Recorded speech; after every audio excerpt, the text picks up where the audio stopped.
Everyone. आज हम एक बहुत इंपॉर्टेंट टॉपिक कवर करने वाले हैं, evolution of law of torts in England.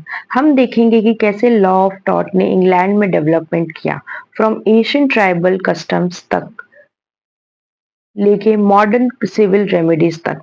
तो चलिए शुरू करते हैं। इस वीडियो के डिटेल नोट्स आपको डिस्क्रिप्शन बॉक्स में मिल जाएंगे। Introduction.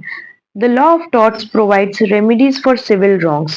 Its evolution in England is rooted in historic developments, especially the forms of action and later case specific remedies. Tort law basically civil wrong को एड्रेस करता है। अगर किसी व्यक्ति को दूसरे व्यक्ति के गलत एक्ट के वजह से नुकसान होता है तो टॉर्ट लॉ उसके लिए रेमेडी प्रोवाइड करता है।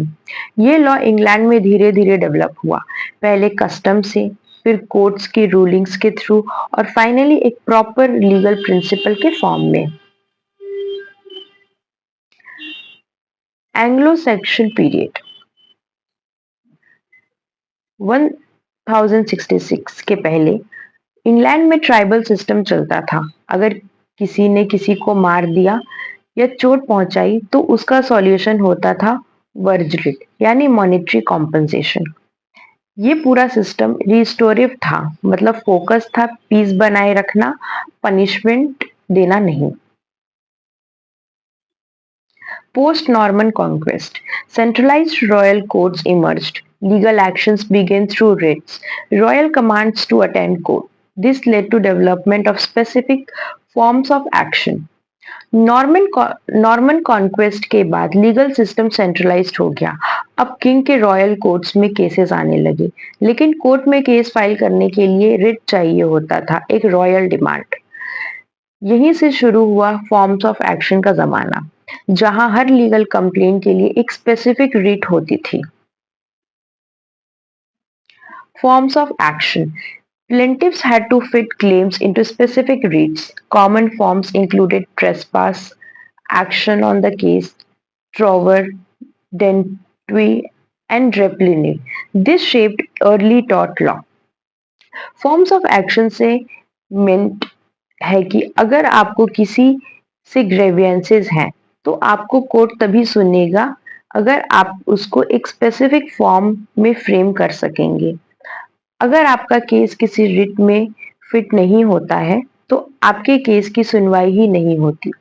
इस टाइम पे कुछ पॉपुलर फॉर्म्स जैसे ट्रेसपास, ट्रोवर, डेंट्विन, रेपिलिविन और सबसे important action on the case आया। Action on the case allowed claims for indirect harm, basis for modern torts like negligence, nuisance, defamation, and deceit, offered flexibility lacking in strict forms like trespass. Action on form एक flexible remedy थी जब trespass जैसे direct harm के अलावा कोई indirect या consequential harm होता था। इसी के अंडर मॉडर्न टॉर्ट्स जैसे negligence, nuisance, deformation, malicious prosecution develop हुए। ये लीगल सिस्टम में एक नए फ्लेक्सिबिलिटी का बिगनिंग था। Case example, Scott versus Shepherd 1773। इस केस में एक व्यक्ति ने फायरवर्क किसी भीड़ में फेंका। वो फायरवर्क दूसरे लोगों ने आगे पास किया और आखिर में किसी को चोट लग गई। कोर्ट ने कहा कि ओरिजिनल थ्रोअर लाइबल होगा क्योंकि उसके एक्ट का चेन रिएक्शन बना। इससे पता चलता है कि टॉर्ट लॉ ग्रेजुअली कैसे इवॉल्व हो रहा था towards indirect liability. Criticism and procedural reform.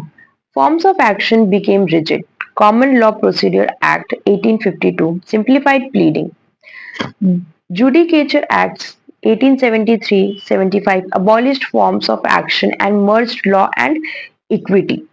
जैसे जैसे वक्त बढ़ता गया forms of action system rigid होता गया, लोग टेक्निकलिटीज में फंस जाते थे। 1852 में कॉमन लॉ प्रोसीड्यूर एक्ट आया जिसमें सिंप्लीफिकेशन किया गया, लेकिन रियल रिफॉर्म आया 1873-75 के जुडिकेचर एक्ट से, जिसमें फॉर्म्स ऑफ एक्शन को पूरी तरह अबॉलिश कर दिया गया और कॉमन लॉ और इक्विटी को मर्ज कर दिया गया। Modern tort law. अब कोर्ट का फोकस प्रोसीड्यूरल फॉर्म्स पर नहीं बल्कि रियल जस्टिस पर था। Legal development case by case होने लगा। अब ये देखा जाता था कि ड्यूटी ऑफ केयर थी या नहीं, ब्रीच हुआ या नहीं, डैमेजेस कैसे हुए। इसी वजह से नेग्लिजेंस जैसे डॉक्ट्राइन का प्रॉपर फॉर्मेशन हो पाया। Landmark cases. दो लैंडमार्क केसेस ने टॉर्ट लॉ का फाउंडेशन सेट किया। Dawning versus Stevenson 1932। ये केस नेबर प्रिंसिपल का जनक है। अब कोर्ट ने कहा हर व्यक्ति का ड्यूटी होता है कि वो अपने एक्ट से दूसरे को हार्म ना पहुंचाए। Ryland versus Fletcher 1868। इस केस में कोर्ट ने स्ट्रिक्ट लाइबिलिटी रूल दिया। मतलब अगर आप अपने प्रीमाइसेस पर कुछ डेंजरस चीज रखते हैं और वो किसी को नुकसान पहुंचाता है तो आप लाइबल होंगे, चाहे आपकी गलती हो या ना हो। Case specific remedies. Courts began tailoring remedies to specific harms, compensatory damages, punitive damages, and injunctions. Focus shifted from procedure justice. Abolition के बाद कोर्ट ने रेमेडीज को कस्टमाइज करना शुरू किया।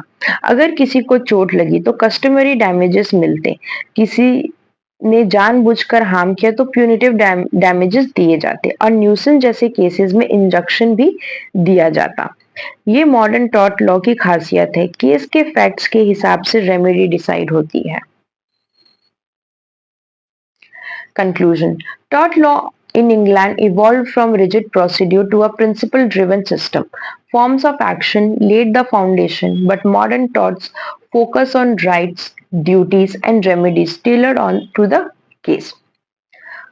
टॉर्ट लॉ का इवोल्यूशन एक जर्नी है जहां पहले ट्राइबल कस्टम से शुरू हुआ, फिर प्रोसीड्यूरल रीट्स के रिजिड सिस्टम से गुजरा और आखिर में एक फ्लेक्सिबल प्रिंसिपल बेस्ड सिस्टम बन गया।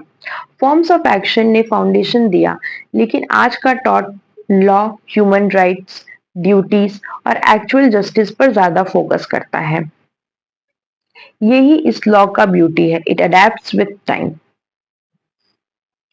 अगर आपको ये वीडियो पसंद आई हो तो वीडियो को लाइक करें, चैनल को सब्सक्राइब करें और आप कमेंट करके जरूर बताएं कि अगला वीडियो आपको किस टॉपिक पे चाहिए। इस वीडियो के डिटेल नोट्स आपको डिस्क्रिप्शन बॉक्स में मिल जाएंगे। Thank you.